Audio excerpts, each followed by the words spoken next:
I'm Rich. I'm Othello. I'm Aaron. And without Jelly and John, we're still Fandom United. Just getting smaller and smaller. Pretty soon it'll just be like a dark hole talking to myself about the precious. And so the first thing that we wanted to talk about tonight was the utter shellacking. Are you talking about The Ring or the movie? Oh, Anyway. Yeah, let's go with the shellacking. Ring. You said shellacking. Yeah, I thought you were talking about Precious. I was like, oh God, the Ring. Not the movie. I'm so sad now. Terminator Dark Fate is the most abysmal failure for a Terminator movie I think I've ever seen. Yeah. And there's been some stiff competition for that title. I mean, we're talking... I got to find the numbers again, but what was that budget? I mean, the budget is insane. And see, that's where they messed up, having a huge budget, because if they wouldn't have did that, maybe they would have made some money. I think they were all counting on James Cameron bringing it back. And everything I've heard, it is a good movie, but I have a theory for why it bombed. So we're talking about, and before you get to your theory, I had found the numbers.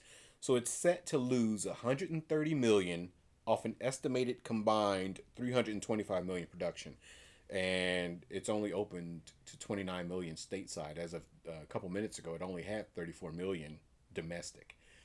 Wow. Yeah. Oh, that's bad. I feel bad for everybody involved with that.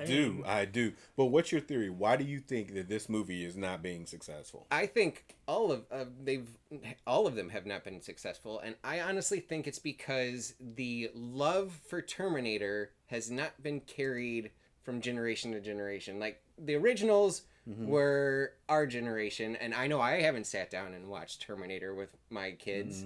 And other people I've talked to have said that too. So the love for Terminator is the older generation. The millennials, the other people who still go out and see movies, don't really even know what Terminator is. Or they've heard of it, and they just know that Arnold Schwarzenegger is an old dude that he used to play Terminator. They don't know anything about it. They don't know how good the original movies were. I don't even know if they know if he was Terminator as much. My son, my oldest boy, knows that he was in Predator. So he wants to watch Predator. That's what he cares about. And I was like, okay. You don't care about Terminator. Number one, I don't think the original Terminator holds up. I hate to say that. You know, it's nostalgia, right? You go back and you look at some of those jerky wonky effects. And it's like, ooh, this is really bad. And When you're sad, if it came down to it and I had to pick if I'm either watching the original Terminator or watching They Live, I'm going to watch They Live every time. Wow, that's harsh. It holds up, though. It was bad back then, but it still holds up. Because they were making a bad movie and they knew they were making a bad movie. That's what it was. Terminator 2 legitimately was the better movie. I can do without watching Eddie Furlong ever in anything. Leave that man alone. I thought he was actually going to come back as John Connor. Didn't they bring him back in one of the movies? The last one with Emilia Clarke? Didn't they bring him back? I think Funny or Die brought him back for something, but I don't know. But that's the thing. The last Terminator movie I managed to sit through was the one with Jai Courtney, I think, as, you know, at the end he ends up being a Terminator and the whole time you think he's human, blah, blah, blah. Spoilers for a movie you're never going to see, who cares. Then the last Terminator movie with Emilia Clarke, Genesis. I actually like that one. I haven't seen it. I have no desire to sit down and see it. My time is so limited with what I choose to watch. I get a chance to watch like The Watchmen, there's an hour, and maybe play an hour or two of Destiny a week, and then I'm pretty much done on the TV. Here's what I liked about Genesis. You're talking about movies that a key element to them is time travel. And so they the whole thing is that they're trying to reset the timeline or fix the timeline rather. With this in Genesis, you find out pretty early in that this is from the future what we saw back in 1980 whatever, and 85. This is the year that he goes back and when this all starts, and the timeline had been altered and it's different, and it's just it's familiar, but things aren't quite the way that they should be going. And I thought it was fun that they did it that way rather than, telling us the same story that we already saw just from the other side of the,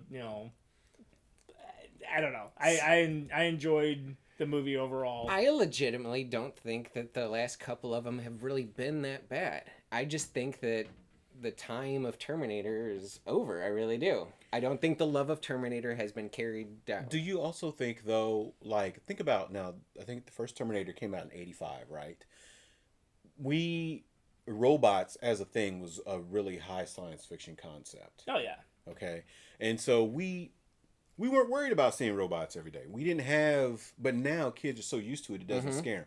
They have Siri and Alexa and Cortana, and then they have Boston Dynamics, who's doing the freakiest stuff. Y'all need to quit because y'all gonna get us all killed. With the robots up in Boston, with the walking robots, and have you seen those? Oh, yeah. We've all and seen the human-like one. Yeah, yeah. Which they one of the trials that kick them and push them. right, and now it used to be tethered to something, and it had to stand up right. Now they've progressed so far, it doesn't need to stand up. They got this thing now doing standing backflips. Have you seen the latest videos on it? I'm waiting for the mechs, man. It's doing standing backflips and it's doing acrobatics. And I want my BattleTech mechs. Yeah, we're boned. We're not getting in them. No, that's not how that's gonna work. They ain't making a spot for the soft meat. Okay. No. Look at that battery over there. Yeah. You're getting replaced, Jack. Ain't nothing for you to ride in. Ain't happening. So we're so used to seeing it now that it doesn't have that fearful shock. Science fiction shock factor because it's ubiquitous now. Cars drive themselves. Thank you, Elon Musk. Now you could come out with Knight Rider and be like, oh, remember how cool it was that Kit drove itself and picked up Michael Knight? Now you could just go buy a Tesla and you can sit here and tell it to come and pick you up, and your car will drive from wherever it is to come and pick you up. Just pretty righteous. I really want one. So you're blaming technology for the reason that it's failing? the biggest premise of the Terminator movie, right, was that the technology had run amok. Skynet had become aware and wanted to wipe out humanity. It's too late at this point. We got Google search engines. We've trained Skynet at this point. We've got Alexas and Google Home devices and Siris that we've talked to, and we're teaching it natural language. They are, developing AI to give us more human responses and everything else, so people aren't afraid of it anymore. So now you're just getting an action movie with the dude who's a cyborg who used to be governor of California. Oh, my dad or my granddad really likes that guy. That's it. That's what, yeah. Chris Pratt's father-in-law. Who? Chris Pratt. Oh, Chris Pratt's father-in-law. That's right. He's Star-Lord's father-in-law. I did not know that. That's right. Star-Lord married Catherine. Isn't that her name? Whatever. She looks just like her mom. It was crazy. It was just like, why is he dating Maria Shriver? Oh, wait. That's the daughter. I did not know that. So yeah, fun thought when you're talking about, just telling your car to come pick you up. I'm picturing the laziest Uber driver ever. That's like, I ain't going out there. I'm just driving. Go get these people. Yeah, it's not that far, but they are working on it. I mean, there are places on like the Google campus where you park your car, like as an employee or whatever. They have a little shuttle bus. They take you to a lot, and then you get in a little car that takes you autonomously to your location. Wow. Yeah, they're working on autonomously driven cars. The Pikes Peak Hill Climb, like one of the world's most dangerous races, they have robotic cars that do that now. Which is something that terrifies me. If you've never been up Pikes Peak, it is terrifying to come around some of these switchbacks and stuff when you're looking and the shoulder is just down. It's not a drop, it's not a slope, it's just down. And to think about people going over these roads at the speeds they do to drive for these races, which is insane. You have to be a special kind of crazy to do that. And then for them now to be able to teach a robot to do this, it's just like it's not scary anymore because it's like, okay, we see it now. See, now that's no fun. Like the whole that's point not of entertaining. It's scary on a the whole different point level. of watching is like it's like NASCAR. You don't watch NASCAR to watch the car go around. You watch NASCAR for the crashes. Right. So watching robots go up a mountain isn't as good as watching humans that could potentially die if they screw up going off the mountain. I ain't gonna lie, I'd still watch it. If you're guaranteed to watch one go off every once in a while, I'd tune in. It's, usually they don't. Usually it's the soft meat that does. They don't lose many robots doing it, but we die often enough. Yeah. I'm just saying. There's a lot. Just saying. A lot less wrecks when automated driving than with humans driving. I'm telling you, kids, you don't have to worry about zombies. The Walking Dead is misleading you. You got to worry about these robots. And swords and bullets ain't gonna help us. See, so We're shouldn't that fear drive you to want to watch it then? No, because kids nowadays are used to it. So They're there not is no. afraid of it. They're not they're smart not enough afraid to of be it. afraid. There's no fear there like we had. Okay. You know, there's actually a Japanese company called Skynet. Huh? Not even joking. You can go to their website, and what do they deal with? AI and artificial intelligence and technology. Why have we not nuked these people? I don't know. But Skynet is literally real. Skynet is real. It's a thing. Yeah, we're done. We're done. There's a great book.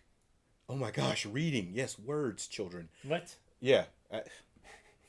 And which one of my children knows which one I'm speaking to, boy.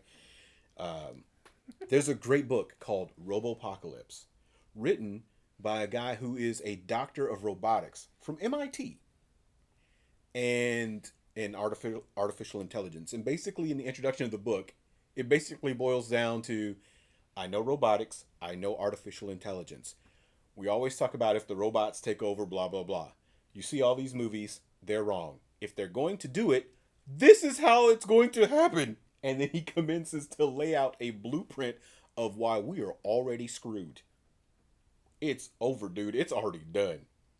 He's like, by the time we realize that we have to be worried about it, it's too late. It's too late. And it was just like, this is depressing. This is a really good book, but now I'm terrified. Now I'm terrified. It's a great book. So if you're looking for something to read or listen to on audiobooks, because that's really hot right now, Robopocalypse is a great read. It'll trip you out and maybe make you scared of the robots and maybe make Terminator relevant again. Well, I think Terminator's done. As much as they try, like, this is the third time they tried to reboot it, fourth time.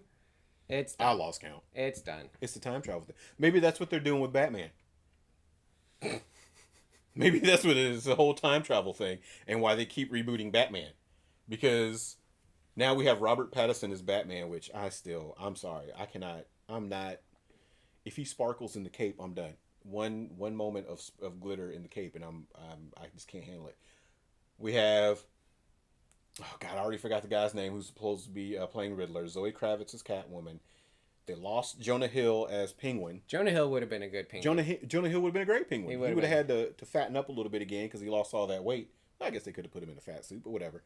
Now, oddly enough, and I can kind of see it, which is weird, Colin Farrell is deep in talks to play the Penguin. I can't see that at all. I don't... I saw a mock-up picture. I don't think it was like a test picture, but I mean, they made him up to look pretty good. But I mean, I just remember, I don't know, I ain't feeling it. You remember him in Daredevil? Is that what you're about to bring up? I was like, I was not gonna say it. I was like, because he knew I'm just not going there. He was trying to be a friend. He normally takes a dig at me, but he was trying to. What Daredevil movie is this that you speak of? He said it, not me. I said. It's actually he was the only good part of that movie. He's the only part of that movie I actually enjoyed. That's serious, and I love me some Jennifer Garner. Like the paper clips. I thought that was hilarious. Oh yeah, all the paper clips sticking out. Oh yeah, I loved it. That was it. Yeah, actually, the only part of him that I hated was the aesthetic. I hated the bullseye on the forehead, the branding. I hated the fact that he had to constantly rub it. I wonder if he rubbed it because it actually bugged him. Yeah. And then he's like, all right, I'll just make this part of the character. Maybe that was like the one time he missed. Like the or Joker didn't duck enough. Looking his lips. Yeah. See, so is he going to be a fat... the one that you saw, is he a fat penguin or is he a skinny penguin? It was just like okay. shoulders up. Because in Gotham, they did make him. He was a skinny penguin when he was younger, and then I hope Gotham has no bearing on it. I really do. I don't know. I only watched like the first season of Gotham. Yeah, it's out pretty early too. Then you watched more than I did. I couldn't go through that much of it. Excuse me. I like Zoe Kravitz as Catwoman. I can see that. She gives you that Eartha Kitt kind of Adam West, kind of like, okay, maybe they tried to do it with Halle Berry. No, they didn't. They tried to. They tried to do the Eartha Kitt with Halle. Yes, no, they didn't. I don't know what the heck that was, but that wasn't Eartha Kitt. And I don't even think Halle Berry likes talked about that movie anymore. Like she doesn't even. No, wait. Razzie. She actually went and got the Razzie for that one, didn't she? Yes, she did. She did. She actually owned it. She did. Yeah. She was like, "Oh yeah, this was the worst thing I've ever done in my life." Yeah. So. But I still got paid. I still got that paper. Yeah, that I don't see that as the Eartha Kitt homage. I think what Zoe Kravitz will do, I'm hoping will be, it's kind of like taking the whole Adam West '60s Batman thing and kind of making it, I don't want to say adult, but grown up, dark and gritty, and modern. Oh, they're DC in it. They're DCing it. Batman is. I mean, as much as they try, Batman has to be dark. There's nothing. Well, really yeah, because about there's the never Batman daytime universe. in Gotham City. Right.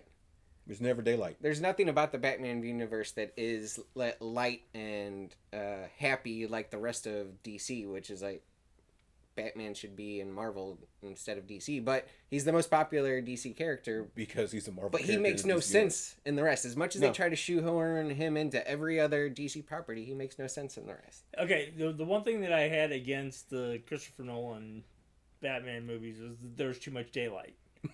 I really would have done better if they would have not had any daylight. Especially like in the whole football thing. Mm-hmm. With almost all of the third one was one. in the daytime. That's how they got so much done, is because they knew Batman was sleeping during the day and they couldn't, they could get away with all kinds of stuff during the day. It's the purge up until 5 o'clock. Up until 5 o'clock, 5 p.m. All right, everybody, back into your holes. Batman's coming out. We're good. Oh wait, it's not daylight savings time. Oh, the sun is up for like another 3 hours. We're good. Yeah.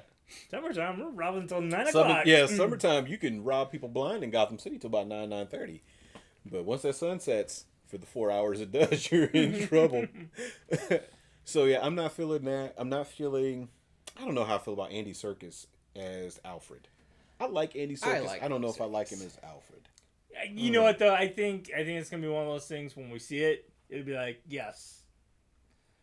I'm hoping. I like how you assume I'm going to see it. I just have such a strong dislike for Robert Pattinson. I don't know if I am. I really don't. I really don't. Just out of curiosity, I'm going to see it. I'm going to go into it expecting not to like it, but I'm going to go see it just out of curiosity. And in my opinion, Andy Serkis is one of those kind of actors who can take on just about any role. I think he can too. He's a chameleon. He's such a chameleon. He is a chameleon. So I think he could pull off. I will see it for sure if it opens opposite Captain Marvel 2. Guaranteed, I'll go see Batman first.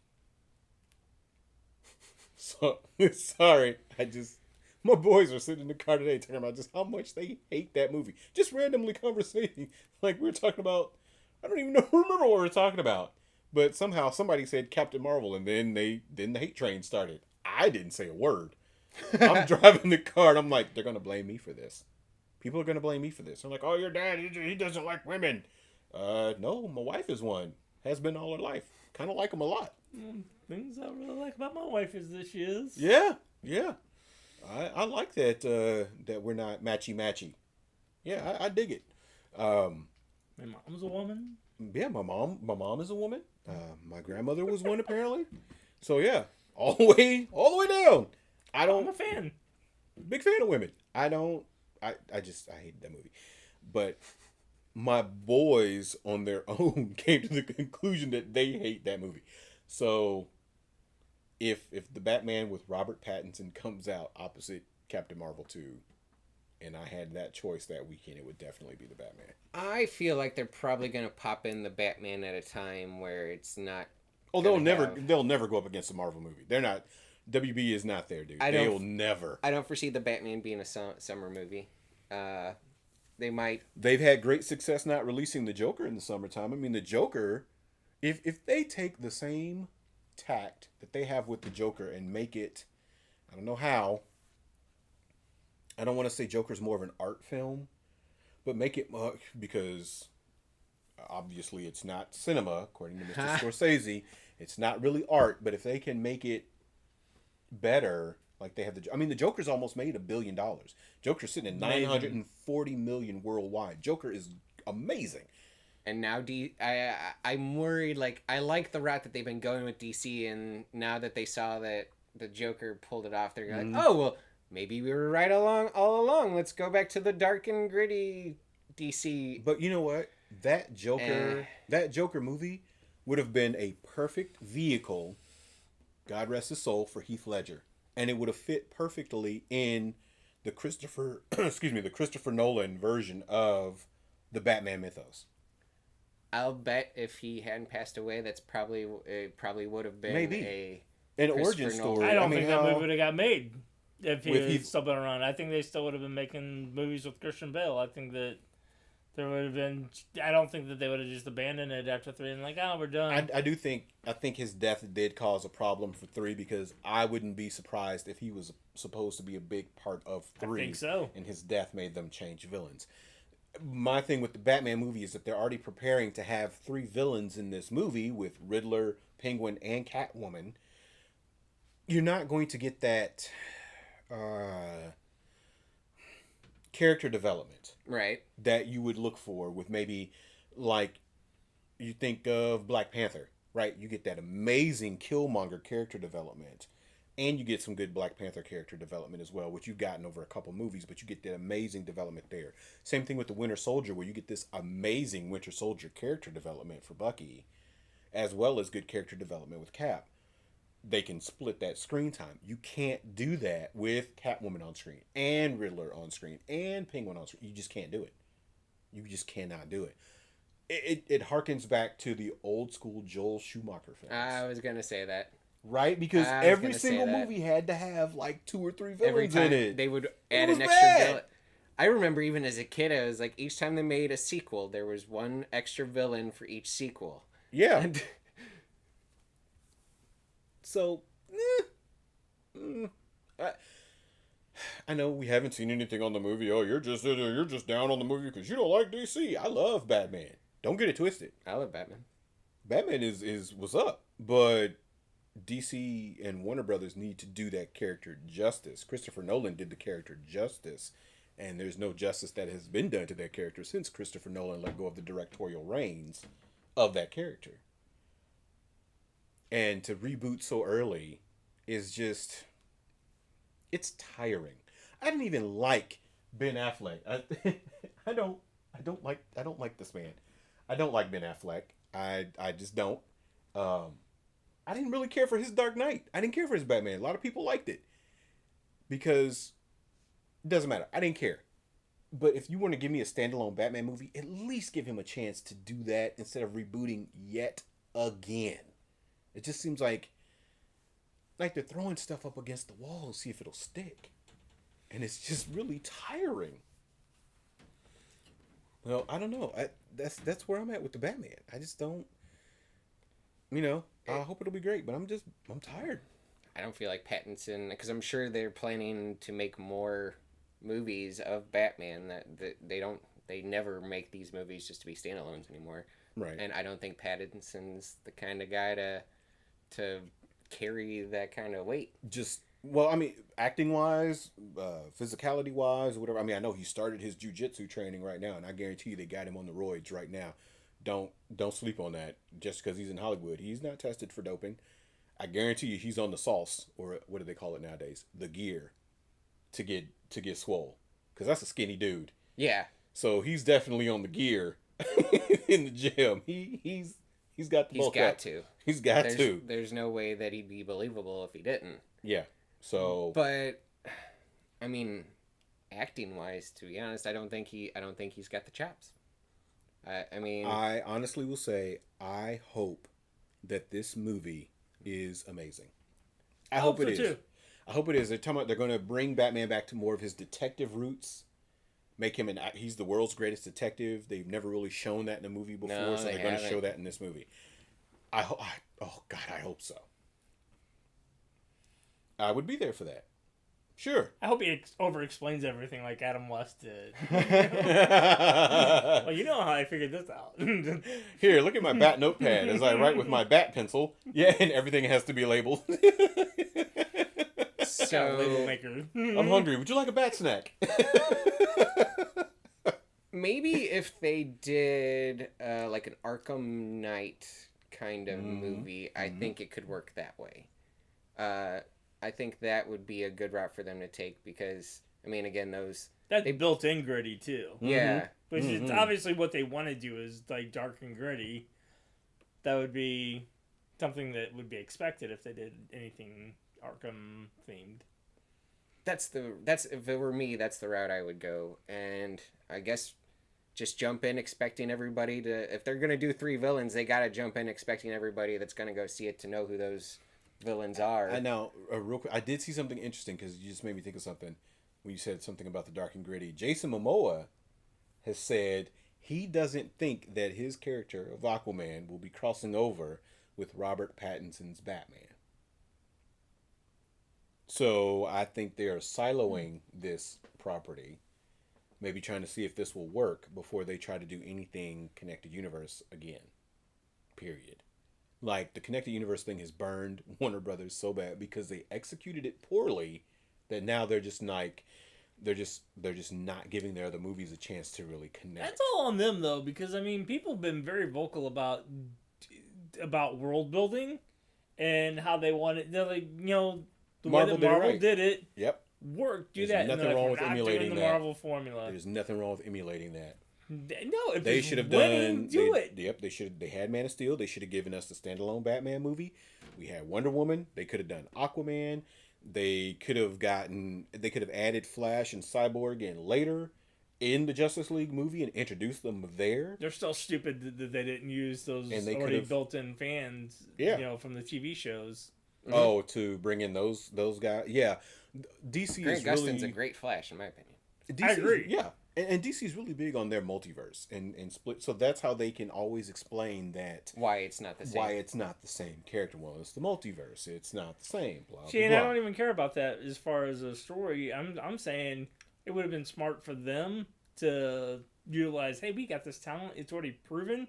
Let's see if these people will follow this to the box office. Because, I mean, taking a chance on Ezra Miller as being the Flash, when you've got one that's already hitting a home run, because at that point, I mean, when that came out, that show was doing great. Which, I mean, I know it's kind of waning a little bit now, but I think it's just because, I mean, what, 5th season, 6th Something season? like that. And that's with any show. Yeah. You They're know, running it's out hard of- to get, especially 5, 6, 7, you know, and then after that, they usually find a second win and kind of finish it out if they go beyond. Speaking of Flash and running, we're running out of time. So we got to stop for this week. So we'll see you guys next week. And remember, in the meantime, tell them F you.